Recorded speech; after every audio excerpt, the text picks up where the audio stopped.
বন্ধুরা, এই মুহূর্তে সবচেয়ে বড় কন্ট্রাকচুয়ালদের জন্য যে খবরটি উঠে আসছে যে আবারও কন্ট্রাকচুয়ালদের বেতন বৃদ্ধি হতে চলেছে। কোন ডিপার্টমেন্টে এই কন্ট্রাকচুয়ালের বেতন বৃদ্ধি হচ্ছে সে সম্বন্ধে আমরা বিস্তারিত জানব। তার আগে বলে রাখি, আপনারা দেখেছেন কিছুদিন আগে বাজেট অধিবেশন শেষ হয়েছে এবং সেই বাজেট অধিবেশনে কন্ট্রাকচুয়ালের জন্য কোনো খবর না থাকলেও বাজেটের পর কিন্তু আমরা একের পর এক বেতন বৃদ্ধির খবর দেখতে পাচ্ছি। যেমন আপনারা বাজেটের পরেই দেখলেন ডাক্তারের জন্য কিন্তু একটা স্যালারি ইনক্রিমেন্টের খবর আমরা পেয়েছি ইতিমধ্যেই, এবং আপনারা এটাও হয়তো জানেন যে কিছুদিন আগে যারা কন্ট্রাকচুয়াল ড্রাইভার ছিলেন বা গাড়ি চালক ছিলেন তাদের জন্য কিন্তু একটি বেতন কাঠামো তৈরি হয়েছে, এবং সেই বেতন কাঠামো অনুযায়ী যে সব কর্মীরা আপনার কন্ট্রাকচুয়াল ড্রাইভার পদে চাকরি করেন তারা কিন্তু জানুয়ারি মাস থেকেই সেই বর্ধিত ভাতা তারা পেতে চলেছেন।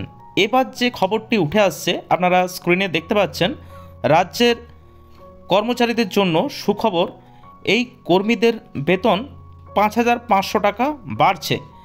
কোন কর্মীদের বেতন ৫,৫০০ টাকা বাড়ছে সেগুলি কিন্তু আমরা বিস্তারিত দেখব। এখানে বলা হচ্ছে ভাতা বৃদ্ধির জন্য শ্রমিকদের বারবার অনুরোধ অবশেষে সুফল পেল, বৃদ্ধি করা হচ্ছে ভাতা।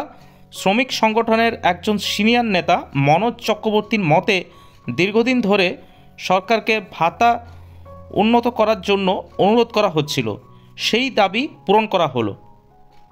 যারা পশু কল্যাণ কর্মী এবং পশু যত্ন পেশাদারের জন্য চাকরি করেন তাদের ভাতাই কিন্তু বাড়তে চলেছে।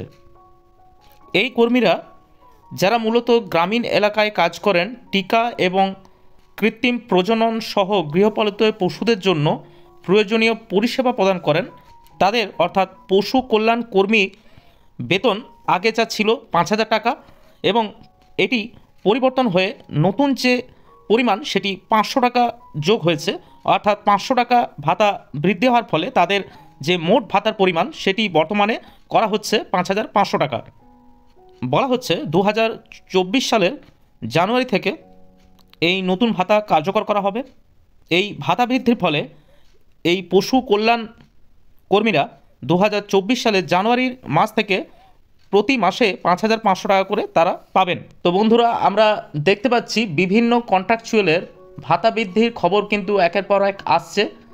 আমরা জানি আরও অনেক কন্ট্রাকচুয়াল আছেন যারা প্যারা টিচার, শিক্ষাবন্ধু, আশা, আইসিডিএস এরকম বিভিন্ন ধরনের যারা কন্ট্রাকচুয়ালে যুক্ত আছেন তাদের ভাতার খবর নিশ্চয়ই আসবে এমনটাই আশা রাখছি। এরকম খবর পেলে অবশ্যই আপনাদের কাছে আগে সেই খবরটি তুলে ধরবো ভিডিওর মাধ্যমে। আপনারা আমাদের চ্যানেলটি অবশ্যই সাবস্ক্রাইব করে রাখবেন।